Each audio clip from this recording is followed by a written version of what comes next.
Hey, this is episode number 12 of the Obsessive Creative Podcast. This is a community of relentless creators, and here we talk about what it's like to be compelled and obsessed to create work that matters. And of course, we stay away from stressful topics like Instagram, business development, and taxes. I'm your host, Luke Cleland, and you can stay up to date on all things obsessive and creative by following me on Instagram at LukeWTCleland. Let's get into the show. I'm really excited to have Esther Moorehead. She's a fine artist in Charlotte, North Carolina. And I'm really excited to talk about your story. Thank you, Luke. Thank you for having me. I'm happy to be here. Happy to share whatever I can.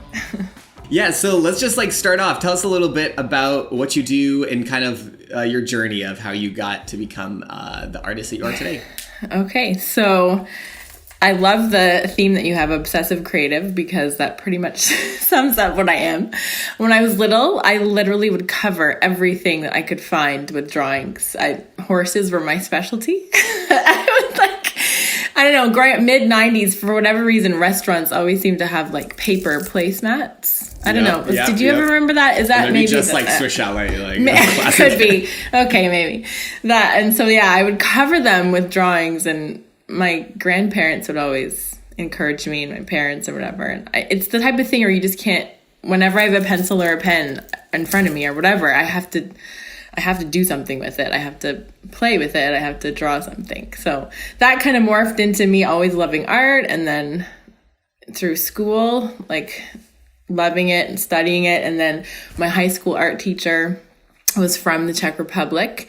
And so his love of the cultural history and wealth that there is in Europe, he was so excited to show us all the pictures of the famous paintings and tell us history about it.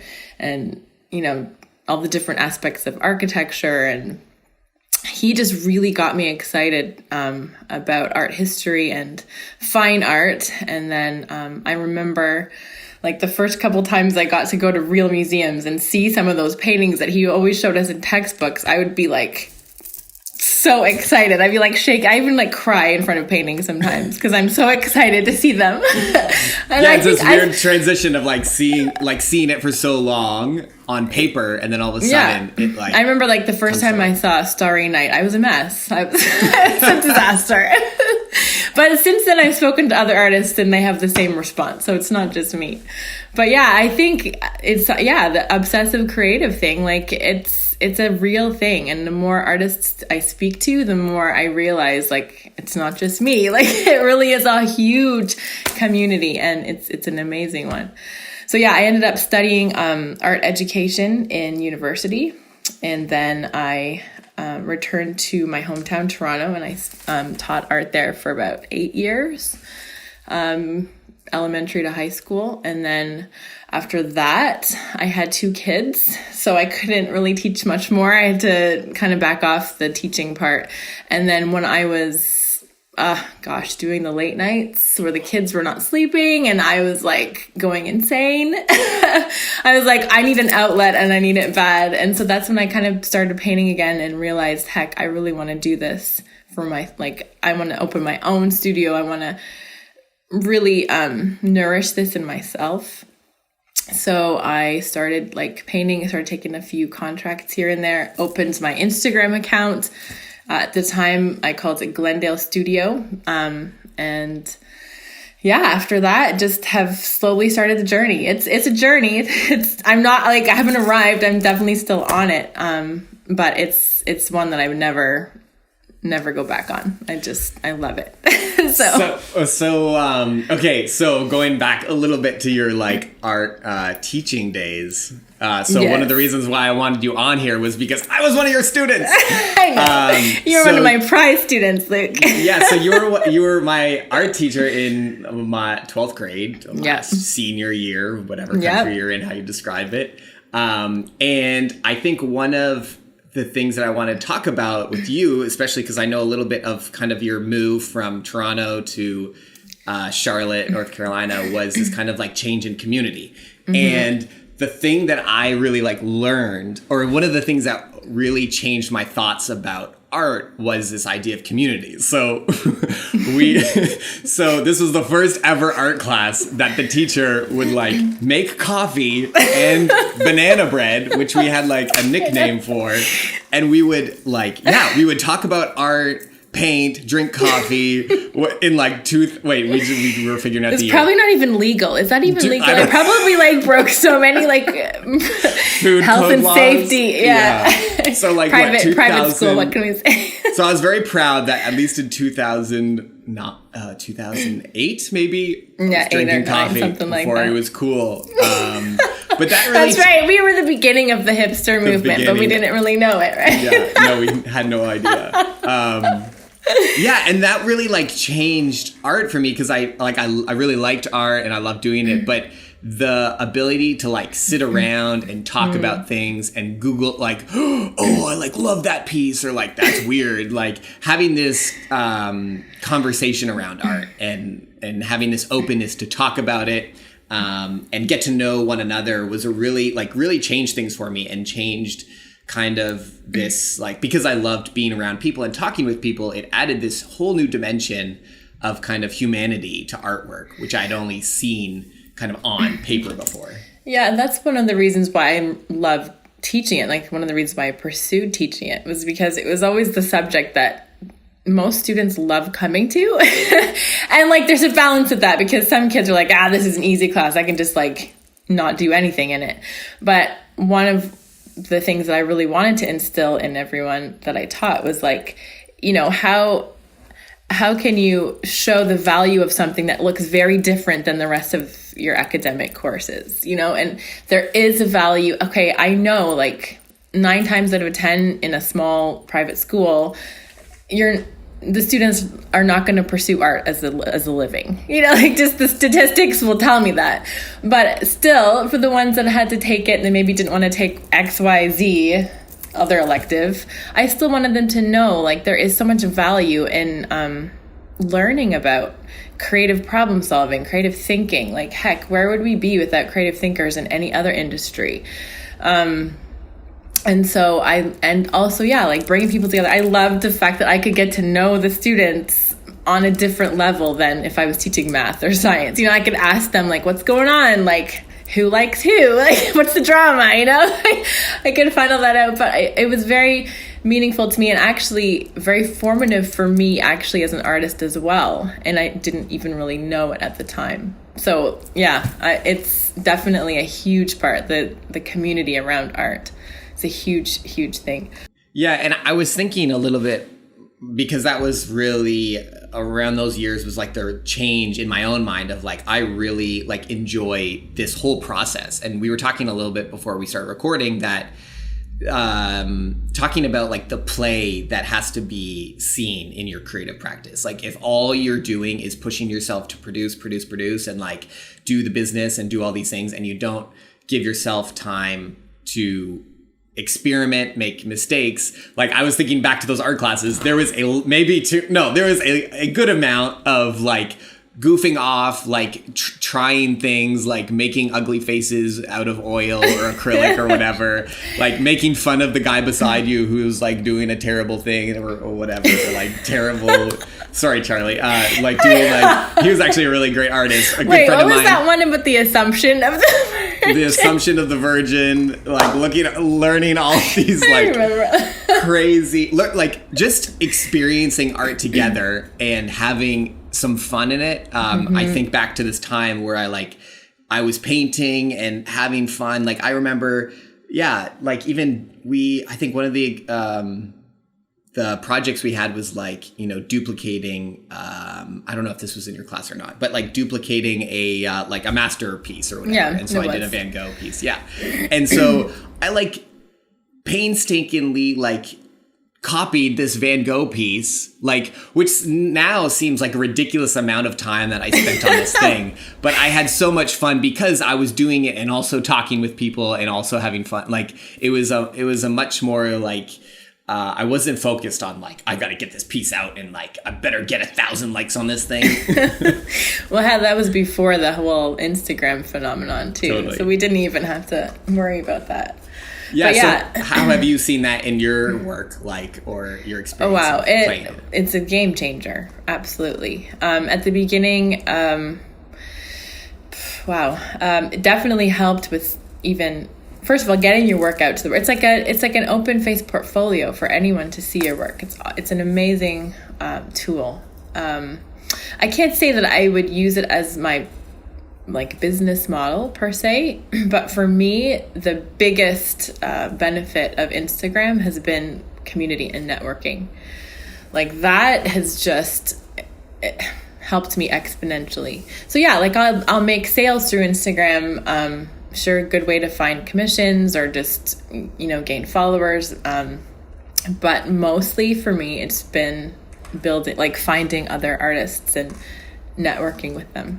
Yeah. And this is like the one exception we're having, being able to talk about Instagram. But for you, it was really interesting because that was part of your kind of way to connect with people after you moved countries. So I know it is a beast, and I have a love-hate with it because, you have to play the game to to win the game if you're gonna, be successful at building your business through it. But no, for me, like I moved. Do you want me to talk about that now? Yeah, go for it. Okay, so I moved to Charlotte, North Carolina, from Toronto, Canada. So yeah, big move for our family. I have 2 small children, and my husband took a job in Charlotte. So that was in 2018. No, gosh, no. 2018, yes. So yeah, we didn't know a soul here. It was a complete move. It was a huge upset. Like my family was very close. We had a very close knit community. So it was a big move for me. And so I didn't know anybody here when I came. I was like, okay, I might as well embrace this adventure. It's all going to be what I make it. I could either sit down and feel sorry for myself and be lonely, or I can do something about it. So immediately I started, and I already started following people before. I have a lot of friends in Greenville, South Carolina anyways. So even already knowing them and the whole network down in this region of the South, I've been able to find a lot more artists at work. So I would just search them out. I look for them. I attended the Maker Summit that was hosted by Makers Collective from Greenville in 2019, I think. Whatever was the last one they had, I can't remember. Anyways, I met several artists that work in Charlotte from that event. And then from there, I just started reaching out to them. I would find them on Instagram and say, hey, love your work. Could we grab a coffee? Because I'm new here and I have no idea what the Charlotte art scene is like. Please have mercy on me. And at the beginning, I was very intimidated. I'm not like the type of person naturally to reach out to people. But the more I did it, the more I was like, wow, this is amazing. And more often than not, the artists were like, absolutely, let's chat. So I would have all these coffee dates lined up with random strangers I'd never met before. I'm like, this is probably kind of dangerous. I don't know. No, it was fine. But yeah, and I was able to learn like their story and how, they came. Many people that are in Charlotte are not from Charlotte. So there's a lot of people that move here. So you're having this sort of convergence of artists from all across the U.S. in this pleasant city that is growing a ton. So the art here is sort of in a really interesting stage. It's in a place that it's starting to really explode. And it's a fun and neat time to be in a city like this right now, because there's a lot of changes. There's a lot of opportunity to invest in it and to be part of it. So yeah, I started like hosting meetups. And so we have meetups every few months, and as many artists that can in the little network that we've built to come. And we're like, anytime we meet new ones, hey, come on, like join us. And we just chat about like our method, and sometimes we'll bemoan the fact that we're not selling, or, or what do we do to overcome this challenge about this or that. And it's been just amazing. And I've found that I'm not an island, because I think a lot of artists have that. Like, we work alone. We work in isolation a lot of the time, and we're considered to be introverts many times. But I think we don't realize how much we need that community support, to know that everyone else, like so many of us are the same. So many of us deal with the same struggles, the same self-doubt, the same, I'm not good enough, or is this piece going to work, whatever. And it really takes some outside support saying, no, we're not in this alone. We're in this together. And yeah, like, let's share and let's help each other. And that has been a game changer. Absolutely. So what is that like process? So say someone is in a city, or maybe they're like wanting to start, they want to like get into some art or something creative, and they have no community. Like, what is that? What did that look like? Like, what are some tips for someone who's like, gosh, I don't want to reach out to people. Like, what does that look like? I just say like, hey, hi, will you meet me in this coffee shop? Well, what is that? What are things that worked for you? I thought, like, it's totally not what the person that I thought I was. I'm finding that I'm a lot different than I thought I was. But one of the things my husband would encourage me, he was just like, listen, you never know unless you ask. So they can always say no, and then that's fine. You leave them.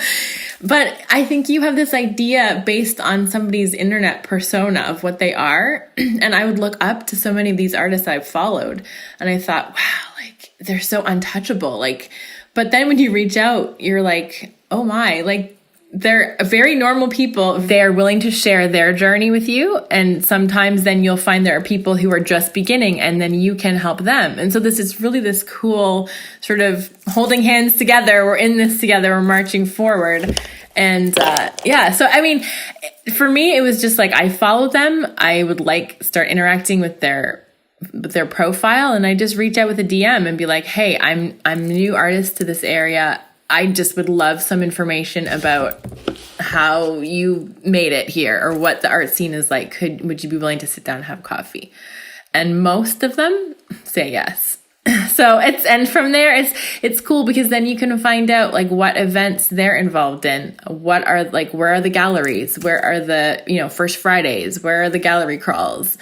And then when you go to those things, then you meet even more people and you connect more. And then heck, a lot of them interrelate with each other. And so you're like, oh, I know you from there. And like now every time I go to an event, I always see people that I know from some other event over in another part of the city. So it's a really neat way to connect with people. Yeah. And so you said it kind of even turned you into someone, or maybe revealed something about yourself that you didn't even know. And so what else what has community kind of done for you, or this kind of new like art community that you didn't realize like was even existed before you got into it? You know what, Luke, I think, I know we've talked about this before just in conversation, but I think almost every artist deals with self-doubt in their work. And, you wonder, like, how does my work measure up? I don't think it's good enough. When you compare yourself, it's a scary game to get into, but I know everybody does it. It's human. But I think one of the biggest things that the network and building a community has helped me with was help me to value my own work and realize that, like, what I'm doing is good. And what I'm doing, of course, it's my diligence to keep getting better at my craft. But I was able to realize and acknowledge to myself that my work has value, and my work, is able to contribute to something bigger and more and beautiful. And another thing is, I learned from one of the artists that I met here. She was like, you know what, Esther, the world is big enough for all of our art. We don't all have to be the same. Thank God we're not all the same. And don't worry if maybe this section or this series of your work isn't maybe selling so good in this part of town.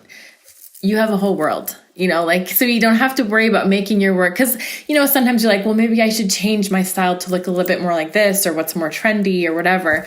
I mean, there's always a balance of, creating something that's sellable, but also you don't want to sell your soul. You have to be true to your own self. And so it's just that encouragement to realize that there is space for all of our art here in the world. So keep going, keep creating, and keep lifting each other up. And comparison will shrivel you inside. Instead, be happy when you're your peers are selling out and when like selling their work all over the place, or when they have a show opening. I think there's a lot of like angst between artists sometimes, or between galleries even. I found that a lot in my travels. But whenever you instead, change the mindset and be like, let's just like celebrate with them and be like, amazing, they're selling art. That's tremendous. Let's celebrate with them, and then let's work on our own to make sure that we can contribute in some other way. Yeah, and I've even heard too, like in terms of people selling or creating businesses with your own industry. Yeah, it can easily feel like, oh, they're taking the sales away from you or whatever. Yeah. But I've heard it also explained that it actually does the opposite. It increases people's desire for the market. And it actually, every sale in, let's talk about fine art. Like actually every sale in fine art will actually open the market, because then people go into their houses and they're like, what, where did you get that? Yeah, I want that. And so it actually does the opposite of what you think it does. Yeah, it's true.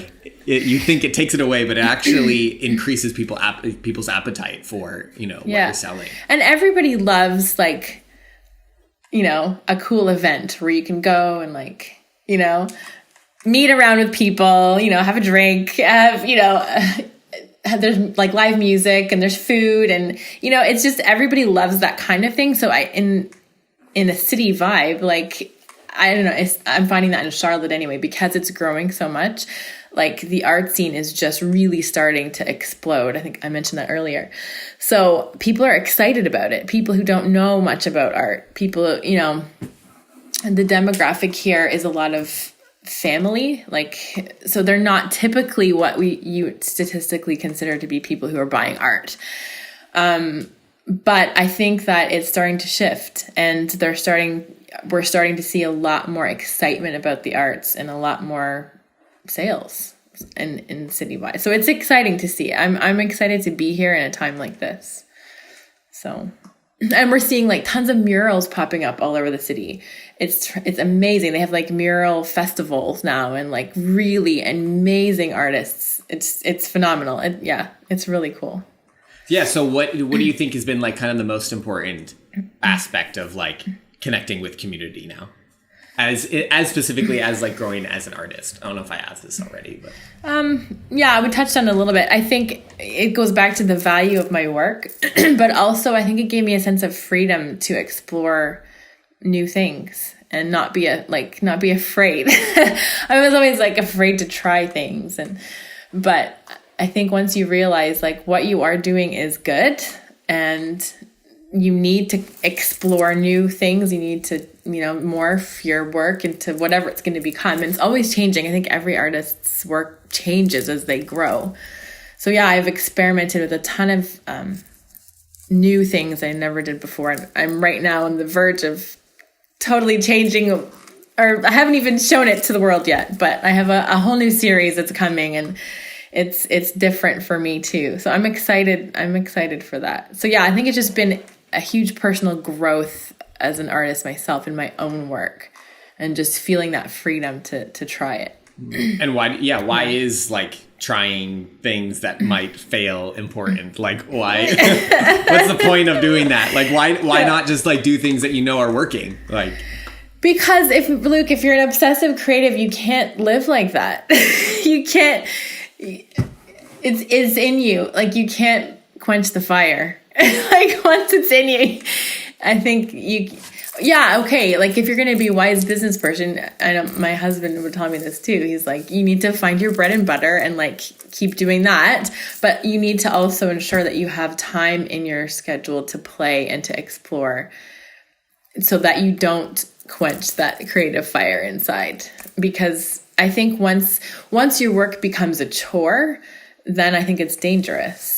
So you don't want that to happen. You always need to be, I know like not every aspect of being an artist is like wildly inspiring and creative. You have to do the nitty gritty stuff too, but I think you still have to enjoy it and love it. And if you don't, then you probably need to make a shift. What really motivates you to like reinvent, or like what gives you that inspiration to keep trying things and playing with your work?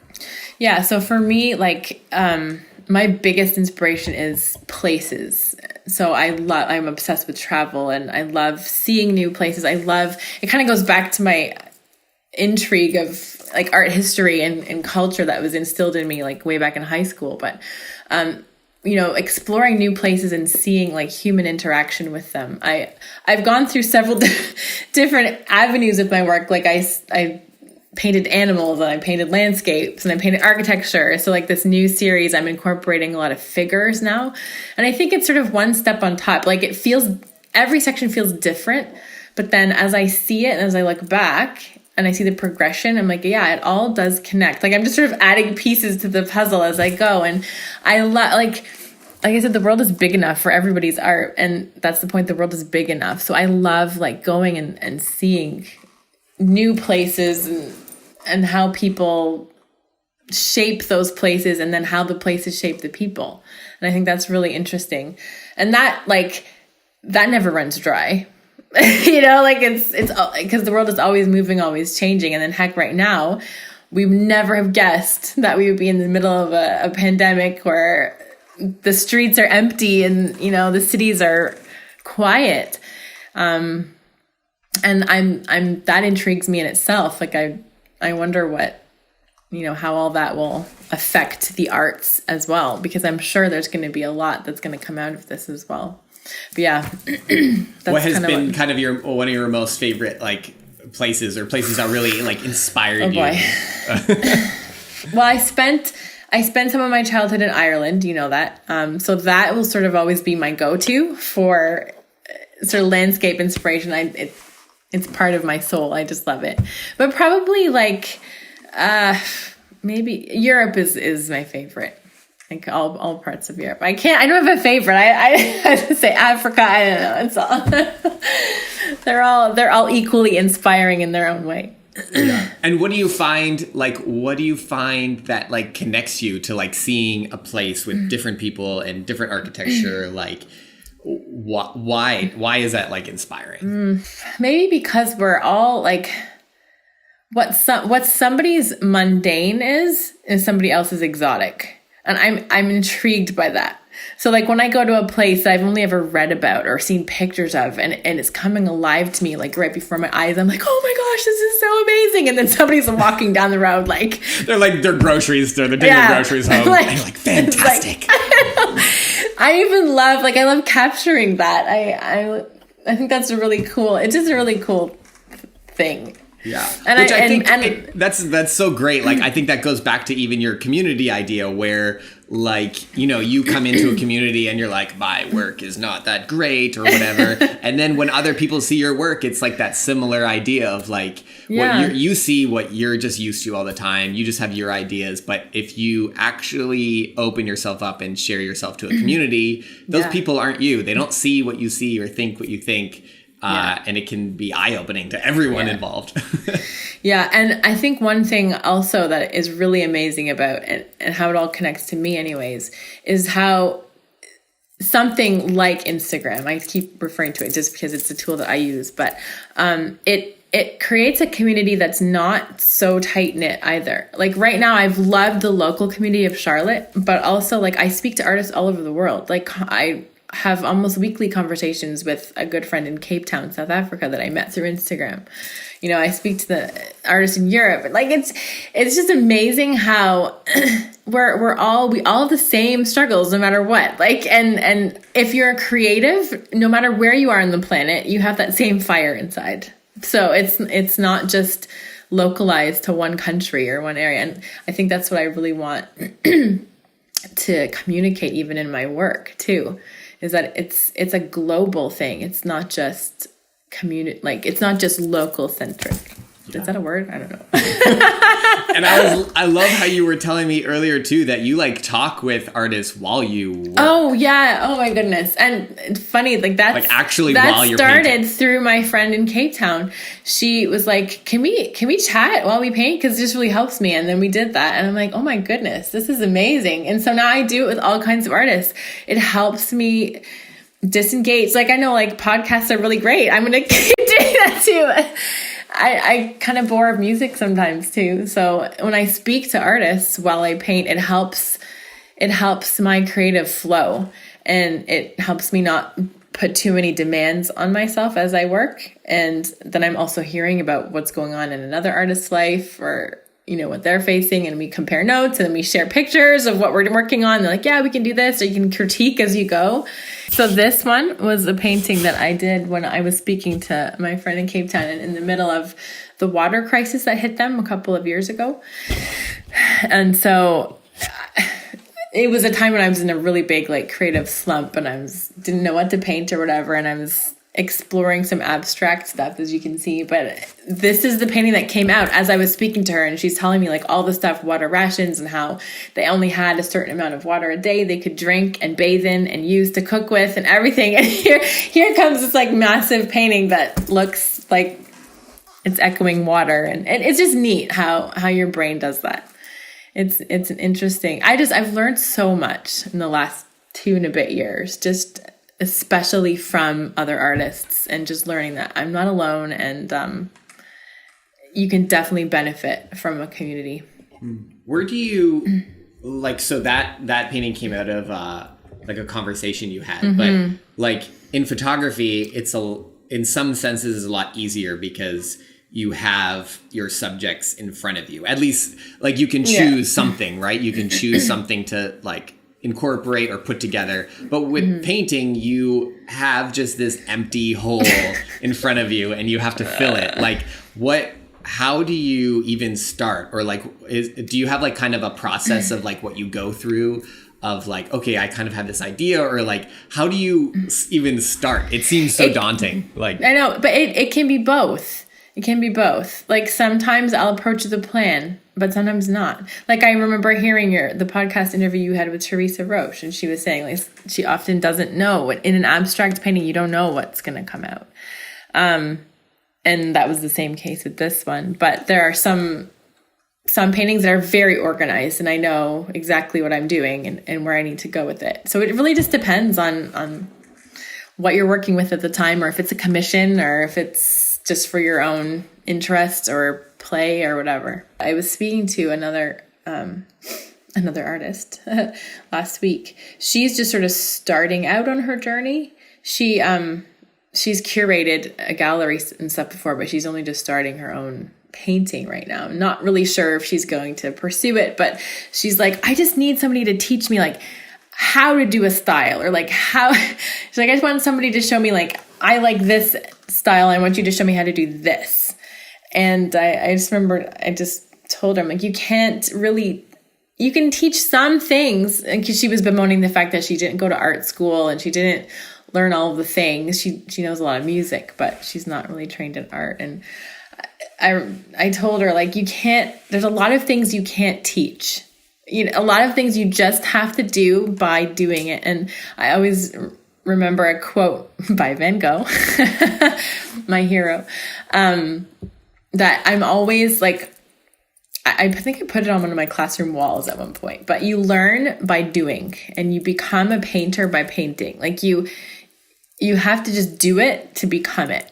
And that's frustrating for a lot of people, because they want logical steps that are organized. And I think with a creative mind, it helps, and you can be a little bit more free to be okay with that, to just do it, and just get the paint on the brush and just slap it on the canvas and just start and see where it leads you. And oftentimes when I've done that, I'm in a completely different place than I had thought I would be in. I was going for I want to learn how to do something like this, but then when I get going, I do something that's completely the other opposite thing, but it ends up working really good, and I go down that rabbit hole and I do something with that, and so you never know where it leads you. And meanwhile, all in all, all these steps that you're doing are bringing you to better yourself, better your work.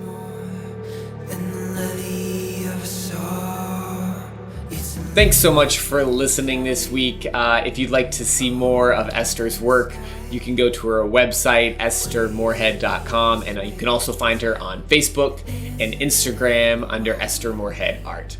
You can find those links also in the show notes. I hope each week encourages you to lean into who you are as a creative and do work that matters. If you enjoyed this podcast, I would love for you to subscribe and leave a rating. And until next week, stay obsessed.